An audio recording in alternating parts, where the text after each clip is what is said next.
Katie and I were talking last night. I came across this story, actually this week, a story I'd never heard before, at least the way I had read it. There was a man named George who was born in 1895 in Baltimore, in a particularly rough point in history. He was one of 8 children in his family, but only 2 of those children survived beyond infancy. So George, being one of the kids, and a sister survived. The other 6 passed away as babies. But growing up there in Baltimore as a little child was not all that great. George's father opened a bar and that had an apartment above it, and that's where George and his family lived, on the 2nd floor of that bar. But George's parents were so focused on the business that they frequently left George to his own devices, which unfortunately were not very good at all. At age 6 and 7, George was prone to running the streets of Baltimore, sneaking into the bar and grabbing alcohol and running out and drinking it with his friends at 6 and 7. George was caught doing this very frequently. His parents didn't take the time to care for him, so they took him and put him in an orphanage when he was 7. He almost was never visited by them, having been put in this orphanage. He was basically abandoned by them to live in this orphanage. And he was allowed to leave the orphanage once when he was 12, when his mother passed away. He was allowed to go to her funeral, but as soon as it was over, he had to go back to the orphanage. George was, we believe, to be divinely placed, though, because this orphanage was run by some Christians. Particularly one was the orphanage, the disciplinarian of the orphanage. He saw something special in George and showed him something he had not received his entire life up to that point. This disciplinarian showed George both love and kindness, which is ironic considering George had trouble with authority and with discipline, but it was the disciplinarian who showed this to him. This man's name was Matthias. He was a former baseball player, and he began to teach the boys there in the orphanage how to play baseball. Take them out in the yard. They had this little lot nearby, and they would play ball, and it would keep them occupied, help them have fun, teach them teamwork, how to work together, how to have good sportsmanship, treat others with respect. George, from age 7 on up, continued to play baseball there at the orphanage under the instruction and tutelage of Matthias. When he was 19, there's varying reports. When he was 19, the owner of a local minor league team at the time, the Baltimore Orioles, came to watch a scrimmage there because he knew somebody who invited him to the game. And he saw George play. And he, at George being 19, signed George to a contract to come and play for the Baltimore Orioles. But baseball then isn't like baseball now, professional at least. And it was desperately struggling financially. Not just the Baltimore Orioles, but all of the teams. To try to alleviate some of the financial strain, the owner of the Orioles tried to take some of his players' contracts and sell them to other teams, George being one of those contracts. But none of the other teams could afford George's contract. It wasn't very much. But they were all going through the same financial issues, on the verge of bankruptcy, and nobody could buy any of the contracts.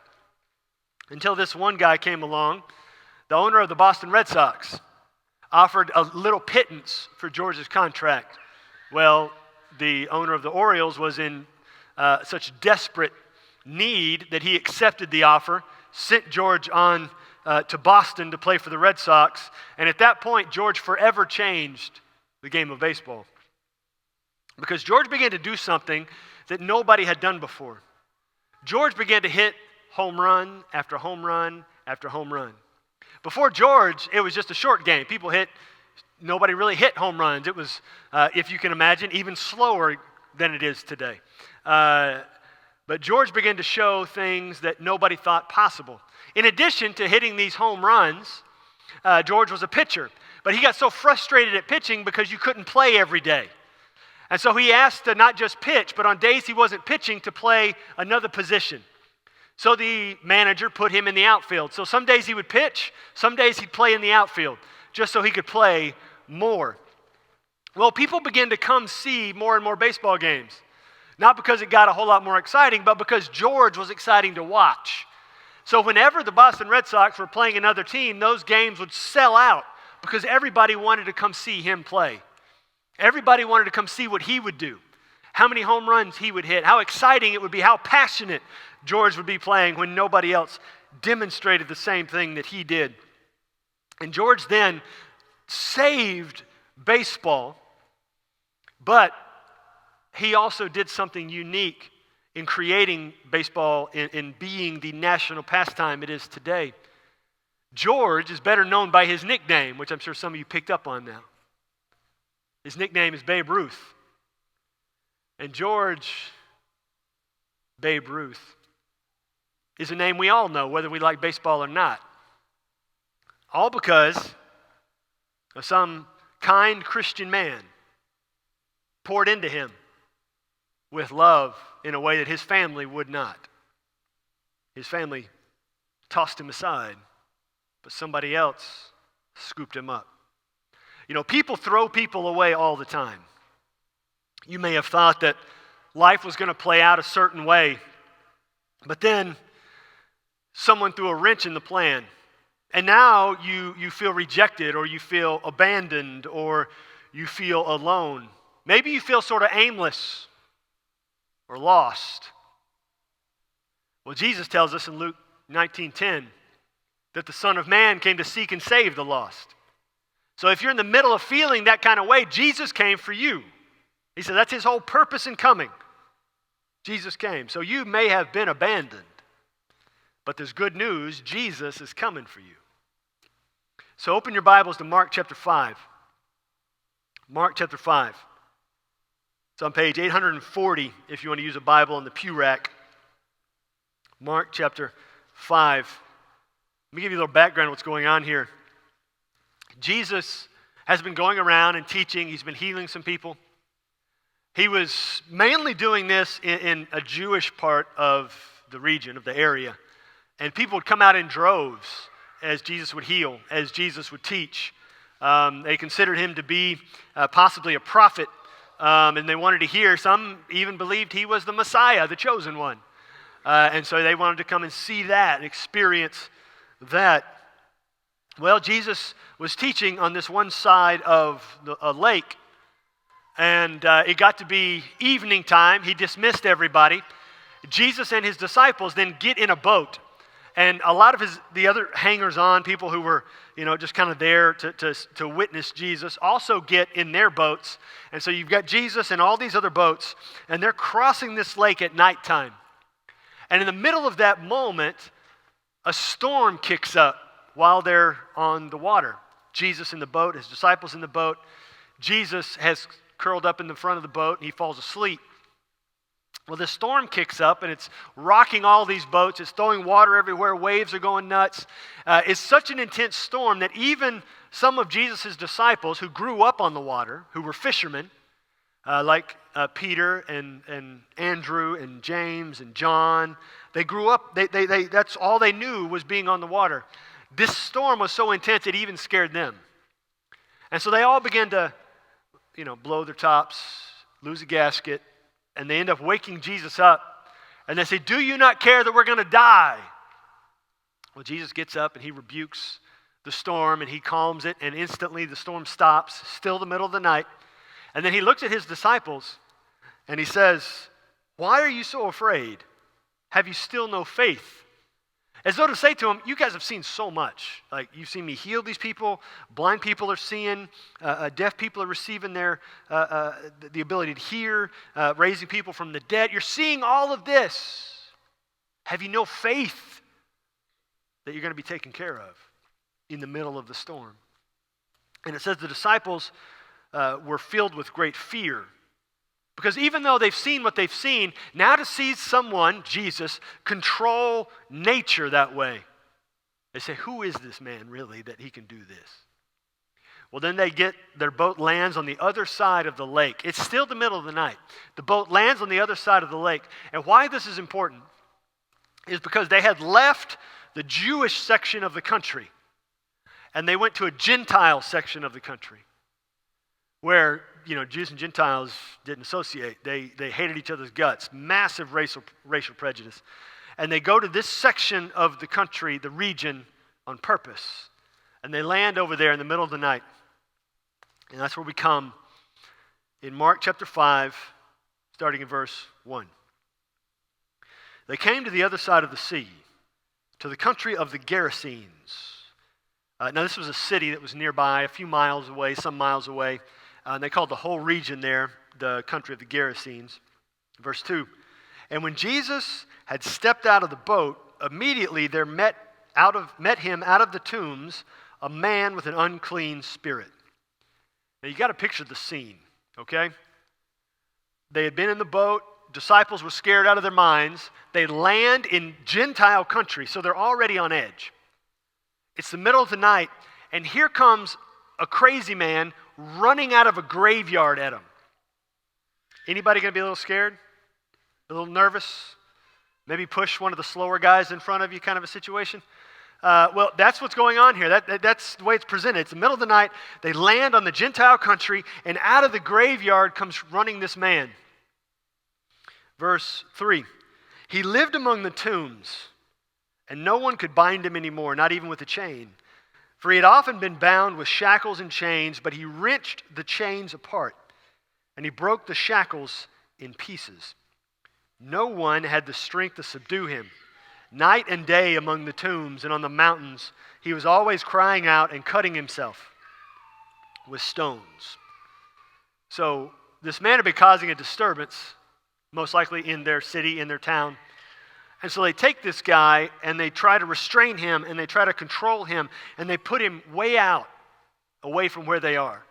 Some even believe this is up to 30, 40 miles away from the city. They move him way away from where they are because they don't want anything to do with him. They don't want him anywhere near them. They drive him away from everybody. Nobody wants him. And he's out there, and even out there, they try to put him in chains. He breaks the chains. He cuts himself. He's a menace to society, they believe. And so nobody wants anything to do with him. And then Jesus pulls up in a boat at this man's front door. No accident. Verse 6. And when he saw Jesus from afar, he ran and fell down before him. He ran and fell down before him. You see, people had tried to hide this man. People had tried to forget about this man. But in hiding this man, Jesus made a beeline across the lake right to where he was. As hard as it is to guide a boat in a straight line when you're rowing with guys of different strength on different sides of the boat, it's incredibly hard to drive a boat in a straight line in the middle of a storm. Jesus did. Jesus went through the storm to get to this spot. Pulls up at this man's front door. This man everyone had been trying to hide, Jesus found him. Jesus went through this storm with his guys, with his disciples, to get to this man. Because that's something Jesus does. Jesus will always rescue the castaways. When the castaways want to be found, Jesus will rescue them. Jesus will come to where they are and rescue them. Jesus came to this man on purpose.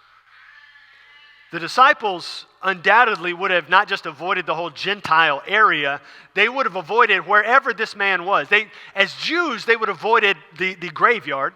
They would have said, absolutely no way we're going by the graveyard, because that would make us unclean if we step foot in the graveyard. But then this man comes running out of the graveyard, and not only they're going to find out he's demon-possessed, but if they touch a demon-possessed man, they're unclean. But a man coming out of the graveyard, he's unclean, and if he touches us, he makes us unclean. They want nothing to do with the man. Not only does society want nothing to do with the man, Jesus' own disciples would inevitably also want nothing to do with him. Verse 7, and crying out with a loud voice, this is the man speaking. He said, "What have you to do with me, Jesus, Son of the Most High God? I adjure you by God, do not torment me." For he was saying, "Come out of the man, you unclean spirit." So Jesus started saying, "Come out of the man, you unclean spirit." And the man cries out, "What have you to do with me, Jesus, Son of the Most High God?" This is important. There's recognition in who Jesus is. Not necessarily at the moment by the man, but by the demons within the man. They recognize who Jesus is. "What have you to do with me, Jesus, Son of the Most High God?" Jesus is Son of the Most High God. Jesus has absolute authority. And here this demon drives this man to kneel down before Jesus, not out of worship, but out of honor. I mean, who Jesus is, that he has to do this. He says, "Don't torment me." Look at verse 9. Jesus asked him, "What is your name?" And he replied, "My name is Legion, for we are many." I want you to notice too, it's going to happen throughout when the man speaks in the voice of the demon. He'll speak interchangeably with a singular pronoun and plural verbs, and it'll go back and forth because it's both, we believe, the spokesman of the demons, and they're speaking on behalf of all of them. But when he says, "My name is Legion," that was a Roman term. It was a Roman regiment of military, typically 4,000 to 6,000 troops, and something along the lines of 120 horsemen. Not saying that there's like 6,000 demons in the man, maybe, but I mean, just as symbolism that there's an army of demons within the man. That's how he's able to break the chains and whatnots that they talked about earlier. He said, "There's so many of us in here. We are a legion." But it also shows the power of Jesus, that a legion of demons have to come and bow down before him because they've got no power over him. So, "My name is Legion, for we are many." Look at verse 11. "Now a great herd of pigs was feeding there on the hillside. And they begged him, saying, 'Send us to the pigs. Let us enter them.'" Now, we're going to get into a very tricky part here. Let's just, again, try to visualize it. You got Jesus. They're there. They pull up on this beach area. You got the graveyard. Man runs out of the thing, and there's a herd of pigs just over the way that represent, massive financial opportunity for the owners of the pigs. Most likely, the way it worked back then is, as we're going to find out the size of this herd in a minute, when it was a large herd like this, and they did this with sheep as well, it was usually several owners had pooled their sheep or pigs together, and they would move them together to various areas. Instead of there being like 5 different, like in this case, pig herds, they would put them all in one big thing and pool their resources to make it easier on the shepherds to move them together like this instead of having competing groups. So you got this group of pigs, and the demons begged Jesus. Notice that word, verse 12. They begged him. So what does Jesus do, verse 13? He gave them permission. And the unclean spirits came out and entered the pigs. And the herd, numbering about 2,000, rushed down the steep bank and into the sea and drowned in the sea. So the demons beg Jesus. And what does Jesus do? Jesus gives the demons permission. Jesus gives them permission. Still the middle of the night. Verse 14. The herdsmen fled and told it in the city and in the country. And the people came to see what it was that had happened. So here's what's going on. You got the herdsmen, the pig shepherds. The pigs rush off into the sea. And so the pig shepherds, just jump up and run to the city, miles and miles away. And as they're going to the city, everybody they meet on the path, they tell about what happened. The guy down there cast demons out, our pigs ran into the water, all the pigs are dead. And so they're running down the road telling everybody this. They arrive at the city and they tell everybody in town this. Then they get to the owners of the pigs and they tell the owners of the pigs what had happened. And the owners, you feel that sinking feeling in your gut when this massive loss of financial opportunity hits. And so they start to make their way down there to the beach. Now, we don't know what goes on in the journey to the beach in this period of time that's transpired of them running the miles to the city and then walking the miles back to the beach. If I am the pig owners, I'm thinking of what I'm going to say to this man who cost me this financial ruin. Like, I'm going through this conversation in my head, and I'm going to tell him this, and this is what's going to happen, and he's going to give me the money back, and he's got to make up for all those pigs he killed. And so they're making their way down there, having conversations among themselves, probably getting themselves riled up as they make their way down to the beach. Verse 15. And they came to Jesus. Now, at this point, it's probably daytime. Remember, it was nighttime. Now it's probably daytime because of the time it would take to travel back and forth. And they came to Jesus and saw the demon-possessed man, the one who had had the legion, sitting there, clothed and in his right mind, and they were afraid. So they get down there ready to tell Jesus off, and they see the man that they've tried to control. They see the man that they cast out of the society. They see the man that they did not want, that they could not control, under control. Not by Jesus, he's under control. He's no longer possessed by the demons. And now all of a sudden they begin to realize something. This man didn't just kill our pigs. This man has power over all of those demons. So this is something bigger than just financial ruin. And so now they're afraid of the spiritual power of Jesus.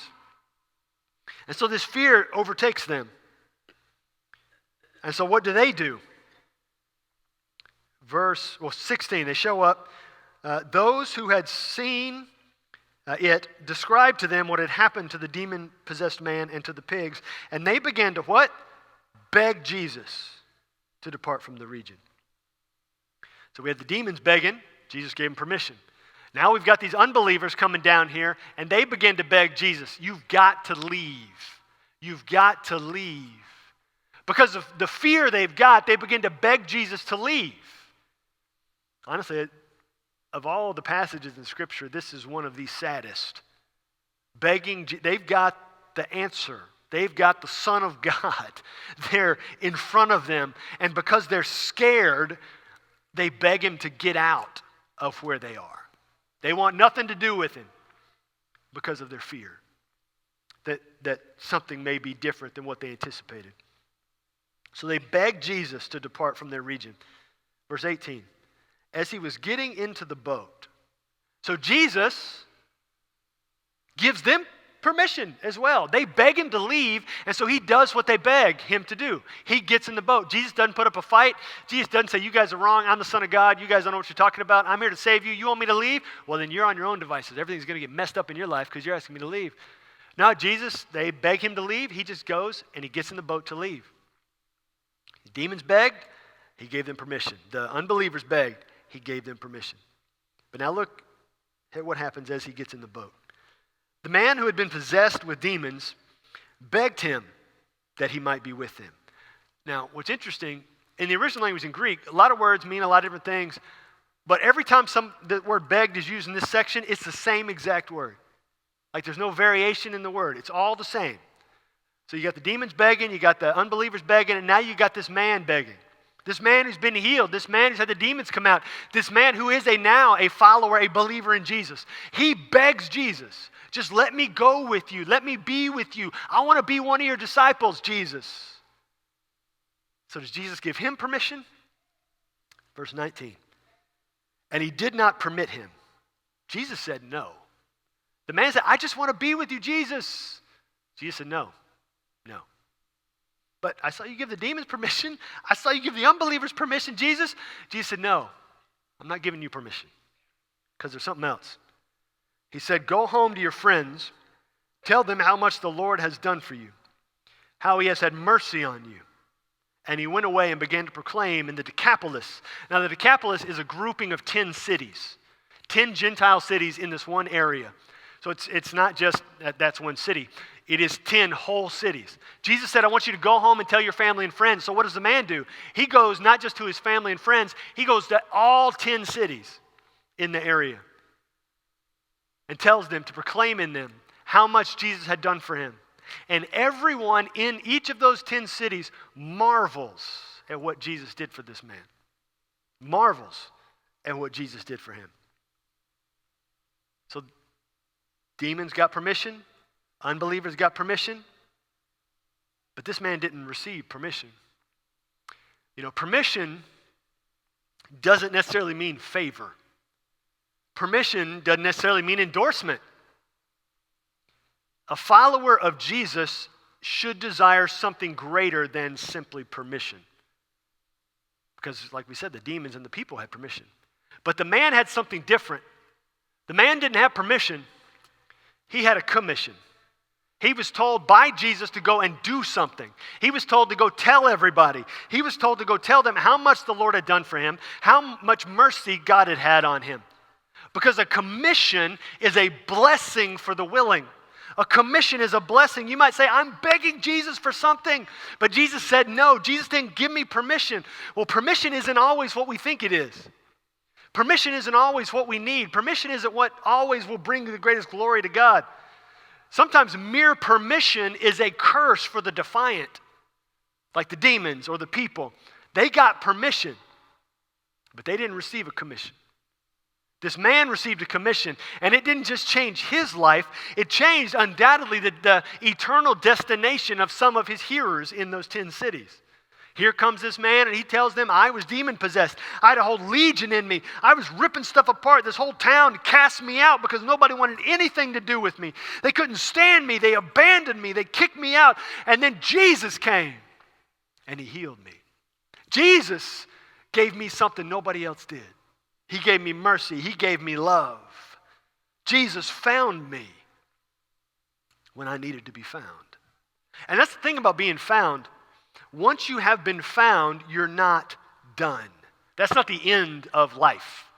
It's like when you play hide and seek. Once you're found, the game's over. That's not the way it works with Jesus. Once you're found, you're not done. This man has been found, so he's received this commission. You've been found, now go and find other people. You've been found, go and find other people, because once you've been found, that's when the work really begins. Because the found go find. If you have been found by Jesus, it's your job then, as instructed by Jesus, to go and find. Like I said a minute ago, Luke 19:10, Jesus said, the Son of Man came to seek and save the lost. And then in John chapter 21, Jesus said, just as I have been sent, I'm sending you.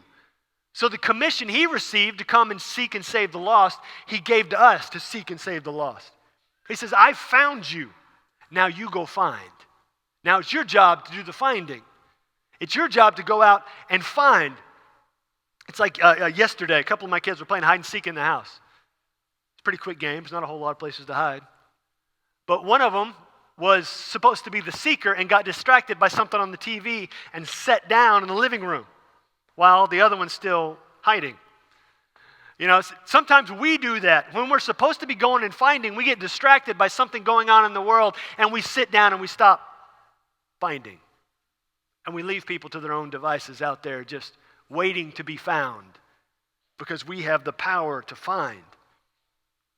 The found go find. We know that Jesus rescues the castaways like us, and then he sends the castaways back out fully supplied to find more just like them, to find more just like you. Who better to find people like you than you? You've been found, go find. But you have to come to the realization first that Jesus found you. You have to understand he came to find you. Other people will say all kinds of mess to try to distract you, to try to pull you away from what Jesus has for you. And they'll try to keep you ground down and bound up like the man in the graveyard. All the while, Jesus has pulled up to your front door to find you. Sometimes we need the biggest, blaringest, lit up neon sign right in front of us of Jesus giving us direction. But at the same time, he's already given us direction. Matthew 28, 19 and 20. Go and make disciples of all nations.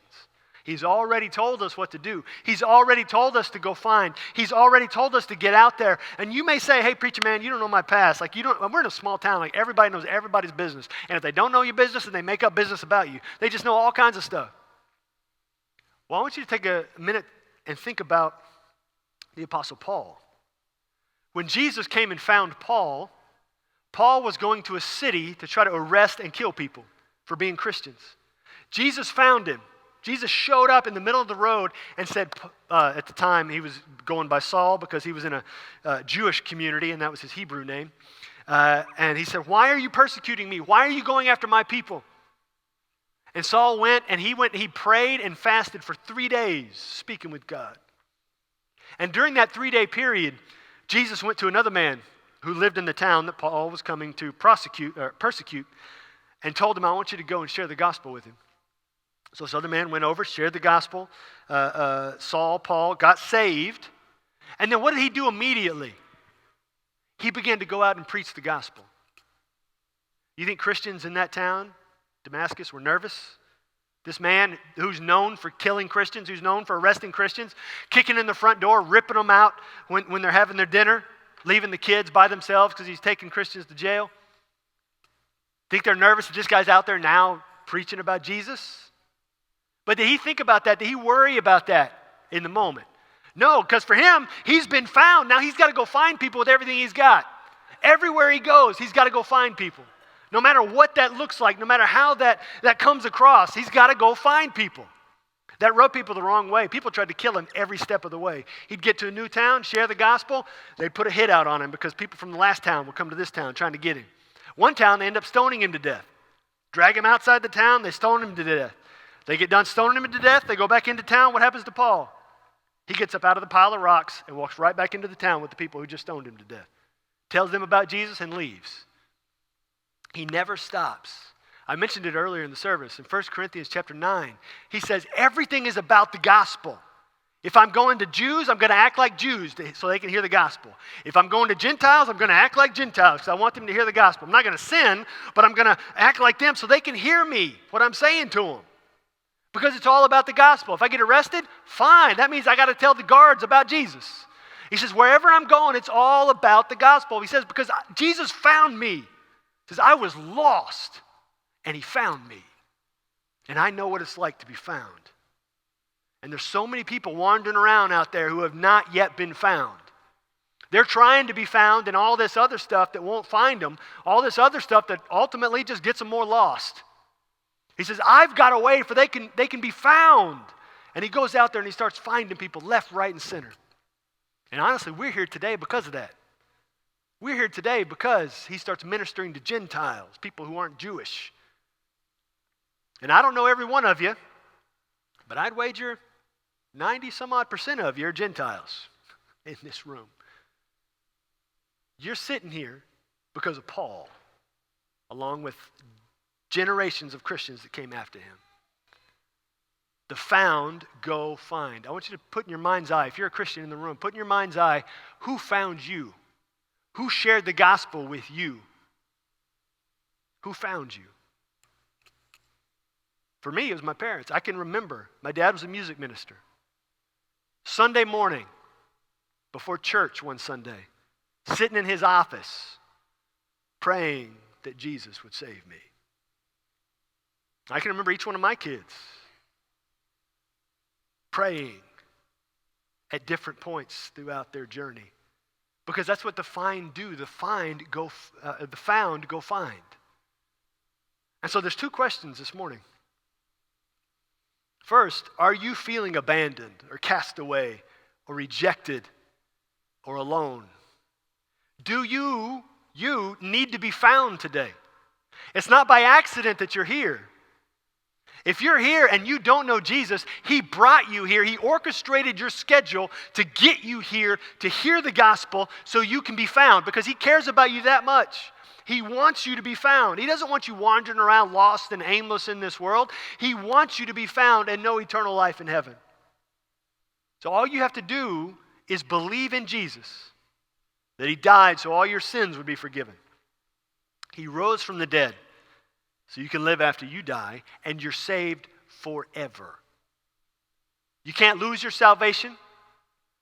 You can't do something tomorrow that says, hey, I'm not saved anymore. Because if you could, then you're more powerful than Jesus, and you're not.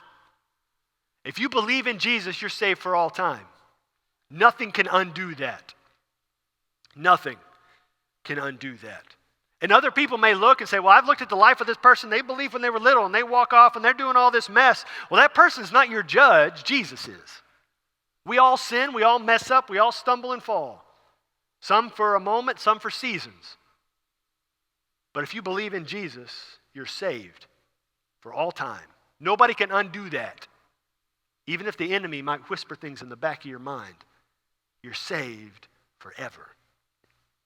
So will you believe in Jesus today? Will you be found today?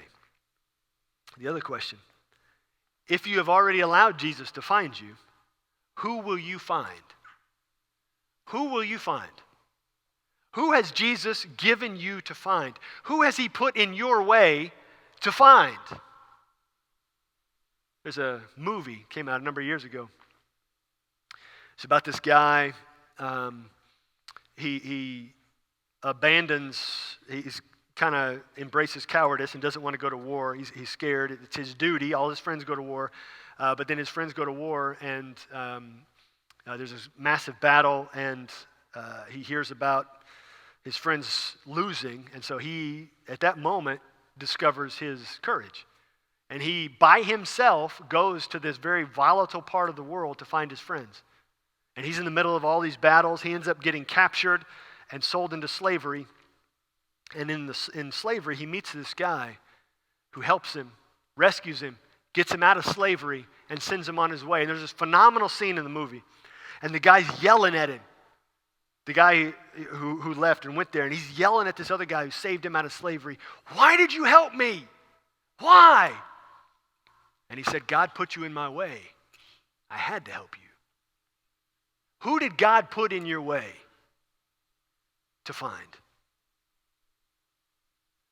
You know, every single one of us is uniquely designed by God with our personality, with our characteristics, with spiritual gifts, for specific reasons, for a specific purpose. He gave you the family you have for a reason. The friends in your circle, the people you have influence over. You can do something nobody else can do in their lives. You say, man, I don't know. I can't do a whole lot. I can't do this, that, or the other thing. You have been uniquely designed to reach people I can't. To reach people no one else in this room can. Who did Jesus give you to find? If you've been found by Jesus, he's given you people to find. Who are you going to go find? Who are you going to bring to him? Who are you going to share the gospel with? The found go find. So whether you need to come and be found by Jesus today or you need to go and find, we all have something to do before we walk out of those doors this morning.